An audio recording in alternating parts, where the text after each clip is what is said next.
आज हमें एक ऐसी मूवी को एक्सप्लेनर करने वाले हैं जिसमें भविष्य में माता पिता अपने बच्चों को अड्डों के द्वारा पैदा करते हैं। शो मूवी की शुरुआत में हमें अपने रूम में रेचल नाम की महिला दिखाई जाती है जो आईने में अपने गर्भवती पेट की प्रशंसा करती है, लेकिन उसी क्षण वह जाग जाती है और बताती है कि वह केवल एक सपना था। वह एलेना द्वारा बनाया गया नाश्ता करने के लिए बिस्तर छोड़ देती है और पर्दे भी खोल रही है और घर का सारा काम कर रही है। एलेना ने देखा कि रेचल के हार्मोन का स्तर कम हो गया है और एआई मशीन उसे जिम में समय बिताने को कहती है, लेकिन एलेना व्यस्त होने के कारण इस विचार को ठुकरा देती है। फिर एलेना काम पर जाने से पहले अपने पति एल्वी को अलविदा कहने के लिए जागती है और चली जाती है। ट्रेन में उसने एक महिला को एक अजीब तरह का बैग ले जाते हुए देखा। वही उसका पति घर पर सुबह अपने पौधों पर काम करते हुए बिताता है। उसे यह काम पसंद है कि एलेना एआई को पहले ही उसकी पसंद बात कर चली जाती है और वह उसके संकेतों को अनदेखा करता है, जिससे उसका नाश्ता देर से होता है। किचन में एल्वी ने कर्मचारियों को एआई मशीन से परिचित कराया। वहीं एलेना एआई कंपनी में काम करती हो और एक मीटिंग रखनी है और बताती है कि एआई सुविधा कितनी अच्छी है। वहीं कंपनी के लोग चिंतित हैं, लेकिन एलिस नामक एक अन्य व्यक्ति महिला ने उन्हें आसान भाषा में आश्वासन दिया कि उनकी हमेशा जरूरत रहेगी। इसके बाद रेचल को कंपनी के मालिक ने बुलाया और कहती है कि तुम पिछले 2 सालों से काफी अच्छा काम कर रही हो और अब हम तुम्हारी प्रमोशन करने का सोच रहे हैं, यानी तुम्हारी पोस्ट पर और तरक्की देने का। लेकिन वो देने से पहले हम तुम्हारी फैमिली के बारे में जानना चाहते हैं कि तुम्हारा भी फैसला अपनी फैमिली को बढ़ाने का तो नहीं, यानी बच्चा पैदा करने का। जो सुनकर रेचल को काफी हैरत हुई कि मेरी प्रमोशन का भला बच्चे पैदा होने से क्या ताल्लुक, पर वो यह कहकर मना कर देती है कि नहीं, अभी इस बारे में हमने सोचा नहीं। जिस पर उसकी बॉस कहती है कि मैंने ऐसा इसलिए पूछा क्योंकि हमारी कंपनी को तुम्हारी वजह से काफी फायदा हो रहा है। तुम काफी अच्छा काम कर रही हो, तो मैं नहीं चाहती कि जब तुम बच्चा पैदा करने का सोचो तो तुम्हें छुट्टियां लेनी पड़ जाए। काम पर तुम्हारा रेगुलर होना जरूरी है, पर अगर तुम बच्चा पैदा करना चाहती हो तो हमारे पास इसका दूसरा हल है। जो कहकर वो उसे आर्टिफिशियल वूम सेंटर का नंबर देती है, जहां पर मसनवी तरीके से बच्चे पैदा किए जाते हैं, यानी जैसे मां के पेट में 9 महीने तक बच्चा पनता रहता है, उसी तरह आर्टिफिशियल वूम में बच्चा पनता है और ये बिल्कुल मां और बच्चा पैदा होने की प्रोसेस जैसा ही होता है। अब जब रेचल उस सेंटर में गई तो वो सब कुछ देखकर और जानकर काफी खुश हो जाती है, क्योंकि अब उसका भी दिल मां बनने का कर रहा था। इसीलिए वो यहाँ अपना नाम भी लिखवा देती है, क्योंकि जो आर्टिफिशियल वूम बनाई जाती है वो हर वक्त नहीं होती, बल्कि फैमिलीज के कहने पर अरेंज करवाई जाती है। अब अगले ही दिन रेचल के पास सेंटर से कॉल आ जाती है और उसे बताया जाता है कि आपके लिए आर्टिफिशियल फर्म का इंतजाम हो गया है।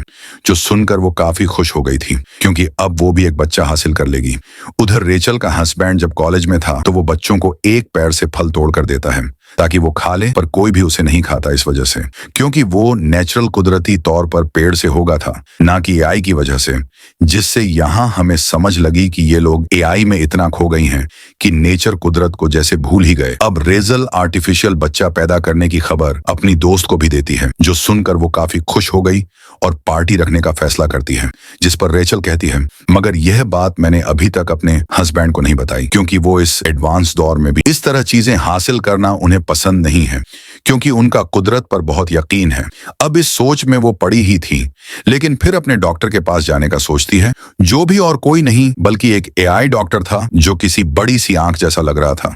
रेचल उसे कहती है कि मैं आर्टिफिशियल वूम से बच्चा कैसे पैदा करूं, क्योंकि मेरे हस्बैंड कुदरती तरीके से ये सब चाहते हैं, यानी मैं खुद मां बनूं और बच्चा पैदा करूं।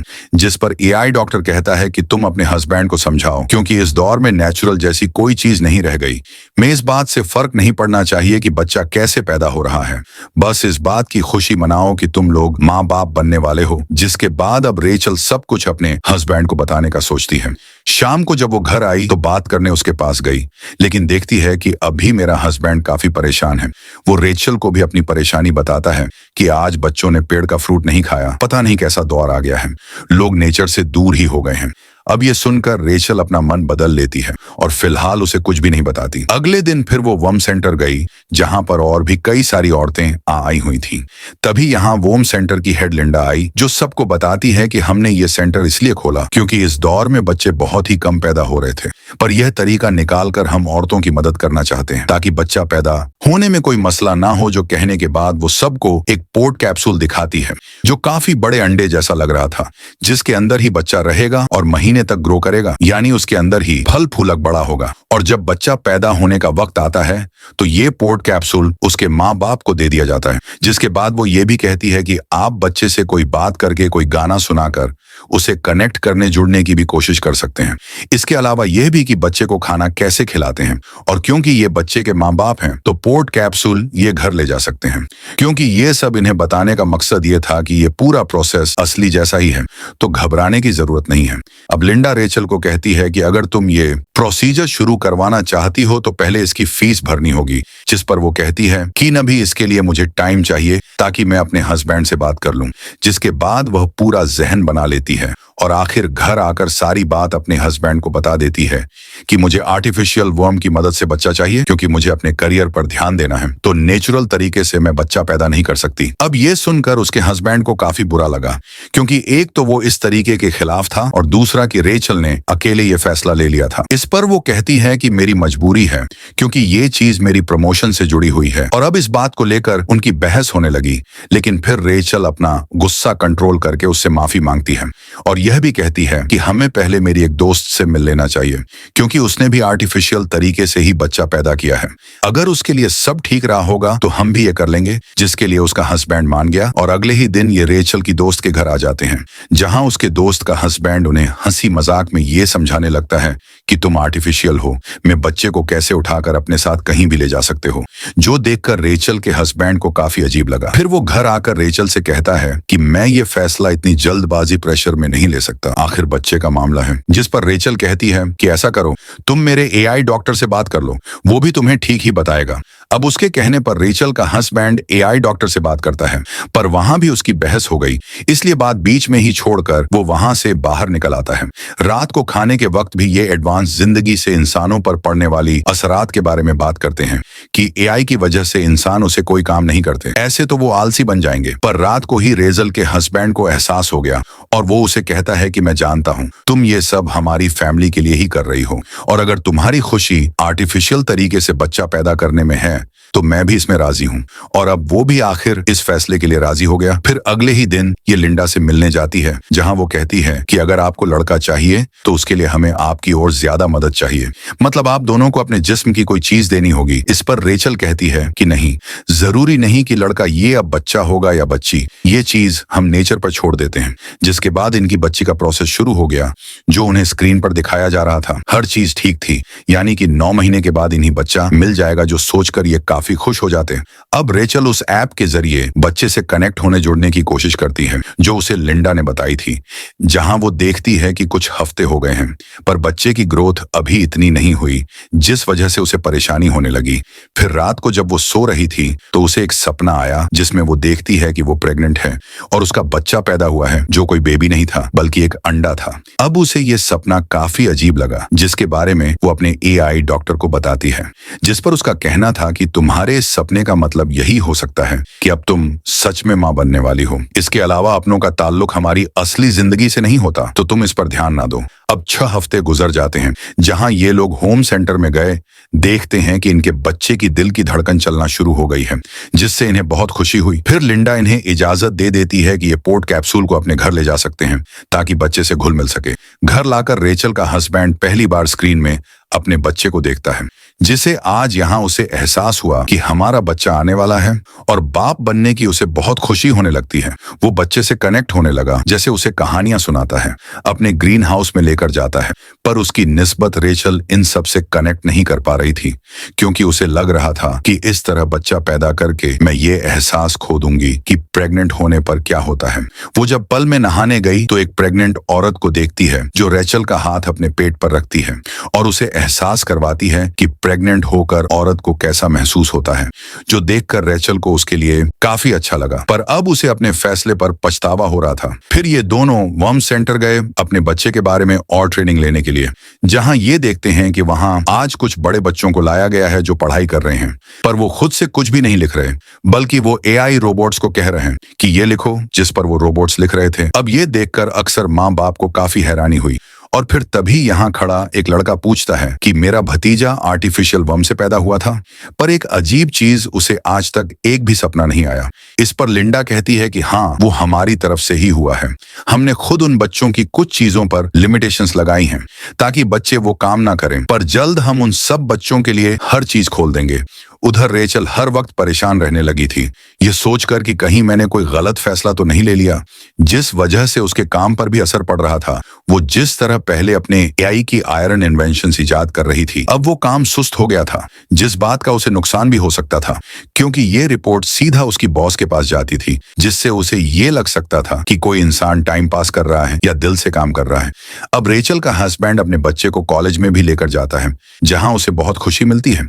फिर उसका सीनियर आकर बताता है कि तुम्हारे ग्रीन हाउस की वजह से हमें बहुत पैसे देने पड़ते हैं, तो अब से तुम्हें ये काम बंद करना पड़ेगा, जो सुनकर उसे काफी गुस्सा आ जाता है। अब वो जब घर आया तो रेचल ये सोचकर काफी परेशान होने लगी थी कि आखिर मेरा हस्बैंड बच्चे से कनेक्टेड है, मैं क्यों नहीं अपने इस सवाल का जवाब पाने के लिए ये दोनों एआई डॉक्टर के पास गई। जी हाँ, रेचल उसे अपना ये मसला बताती है, पर क्योंकि वो एक एआई था तो यहाँ वो इंसानों के इमोशंस, जज्बात को समझ नहीं पाता कि किसी से कनेक्ट होना क्या होता है। इसीलिए वो कहता है कि मुझे लगता है कि बच्चे में कोई गड़बड़ है, तो मुझे इसका इलाज करना चाहिए, तो इसे कुछ दिन के लिए यही छोड़ दो कि मैं इससे कनेक्ट होकर ये समझ पाऊं कि ऐसा क्यों हो रहा है। पर अब इन दोनों को समझ आती है कि ये एआई है तो हमारे इमोशंस को समझ नहीं पा रहा, इसीलिए हमारा जवाब इसके पास नहीं, जो सोचकर ये यहाँ से चले जाते हैं। रेचल का हस्बैंड कहता है कि इसमें इतना परेशान होने वाली कोई बात नहीं है, तुम भी बच्चे के साथ वक्त गुजारो, फिर कनेक्ट हो जाओगी। ये सोचकर रेचल पोर्ट को अपने पेट के साथ बांध लेती है और ऐसे अगले दिन ऑफिस चली गई, पर उसे ध्यान नहीं रहता कि मेरे आगे पोर्ट बंधा हुआ है और वो गलती से सामने जाकर टकरा गई, जिस पर सभी सीनियर्स उसे ऐसे घूरने लगती हैं जैसे उसने पता नहीं कितनी बड़ी गलती कर दी। अब थोड़ी देर के बाद रेचल की सीनियर से कहती है कि तुम्हें पोर्ट कैप्सूल को घर ही छोड़ के आना चाहिए था, जो कहकर वो उसे एक ऐसा कबर्ड दिखाती है जहां पर बहुत सारे पोर्ट्स पड़े हुए थे, जिनमें उन माओं के बच्चे थे जो सभी यहाँ पर वर्कर्स थी। सीनियर रेचल का पोर्ट भी यहाँ रख देती हैं, ये कहकर कि ऑफिस में सब काम करने आए हैं, इसलिए माओं को इधर अपने बच्चों से दूर रखना पड़ेगा, क्योंकि हमें ऐसी माएं नहीं चाहिए जिनका ध्यान काम पर ना होकर अपने बच्चों पर हो। क्योंकि ये ऑफिस भी पूरा एआई था, तो इंसान की जज्बात की यहाँ कोई कीमत कदर नहीं थी।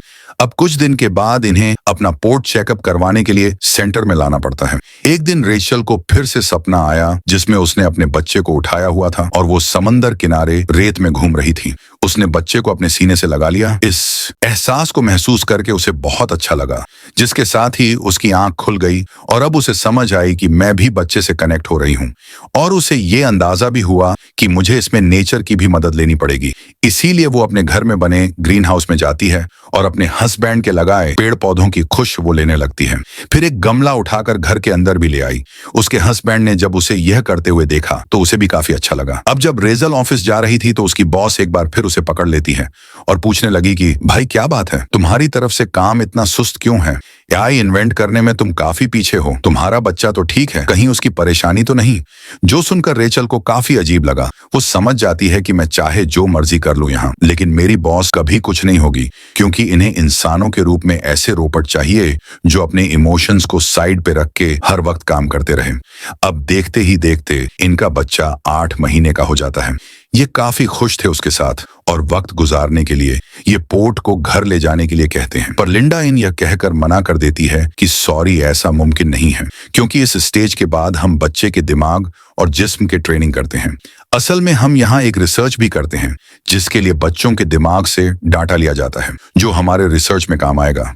जो सुनकर रेचल काफी चौंक गई रहती है, मगर मैंने ऐसी किसी ट्रेनिंग के लिए हामी नहीं भरी थी। मेरी इजाजत के बगैर हमारे बच्चे के साथ आप ऐसा कैसे कर सकती हैं? जिस पर लिंडा हंसते हुए कहती है कि ये सब आपकी कॉन्ट्रैक्ट समझौते में था, आपने उस पर साइन किए थे जिस पर साफ लिखा था कि हम यहाँ पर रिसर्च भी करते हैं और अब आपको बच्चा ले जाने के लिए नहीं दिया जाएगा, क्योंकि हम बच्चे की डिलीवरी कुछ दिन पहले ही कर देते हैं। यानी बच्चा पैदा करके उसे पोर्ट से निकाल लिया जाएगा, क्योंकि हमारे पास यहाँ एक लंबी लिस्ट है जिन और औरतों ने अपने बच्चे पैदा करवाने हैं जिनके लिए हमें पोर्ट्स चाहिए, तो इसीलिए अब ना चाहते हुए भी उन्हें यह बात माननी पड़ी।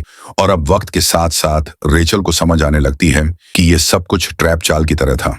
हमें फंसाने के लिए प्रमोशन के नाम पर आर्टिफिशियल तरीके से बच्चा पैदा करवाने का कहा गया, क्योंकि इस तरह वो लोग अपने रिसर्च भी कर सकेंगे और हमारी कंपनी को गवर्नमेंट और बाकी बड़े इधर से पैसे भी मिलेंगे।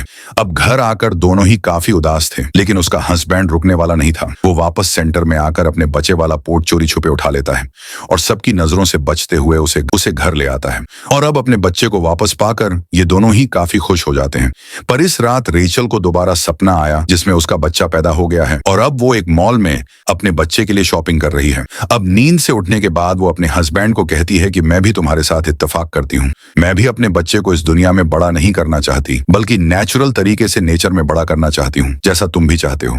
इसीलिए फैसला करते हैं कि यहाँ शहर से दूर जो गांव में हमारा घर है, हम वहां चले जाएंगे जहां सब कुछ नेचुरल है अभी तक। पर इससे पहले उसका हस्बैंड आखिरी बार लिंडा से बात करने जाता है। कहने लगा कि आप हमसे और ज्यादा पैसे ले लें, लेकिन बच्चा 9 महीने के बाद पैदा होना चाहिए, जिस पर वो मना कर देती है। इसीलिए अब ये लोग गांव वाले घर में ही जाने को सही समझते हैं और अगले ही दिन सफर पर निकल जाते हैं। इनका सफर काफी लंबा था। इन्होंने खूब एंजॉय किया, जिसके बाद ये अपने गांव वाले घर में पहुंच जाते हैं। कुछ दिन इन्होंने यहाँ गुजारे और अब 9 महीने हो जाते हैं। एक दिन पोर्ट में ये देखते हैं कि बच्चा ऊपर नीचे हो रहा है, जिससे ये काफी खुश हो गए क्योंकि अब कभी भी बच्चा पैदा हो सकता था। पर इसी रात अचानक ही पोर्ट का सिस्टम बंद हो जाता है, जिससे रेचल काफी घबरा गई। तब उसका हस्बैंड तसल्ली देता है कि परेशान ना हो, ये पोर्ट 2 दिन तक बिना एनर्जी के भी रह सकता है, बेबी खुद ही कभी भी पैदा हो सकता है। फिर अगले दिन रात को जब ये सो रही थी तो पोर्ट में से अचानक आवाजें आने लगी, यानी कि डिलीवरी का वक्त आ गया था, जहां बच्चा पैदा होकर पोर्ट से बाहर आ जाएगा। पर इसके लिए इन्हें पट डालना था, जो इन्हें याद ही नहीं था। ये परेशान हो गई, पर उसका हिस्ब दिमाग लगाता है। वो बड़े ध्यान से पट के ऊपर वाला हिस्सा तोड़कर आखिरकार बच्चे को बाहर निकाल ही लेता है, जिसे देखकर ये दोनों बहुत खुश हो जाते हैं क्योंकि उनका बच्चा सही सलामत पैदा हो गया था। ये सीन काफी इमोशनल था।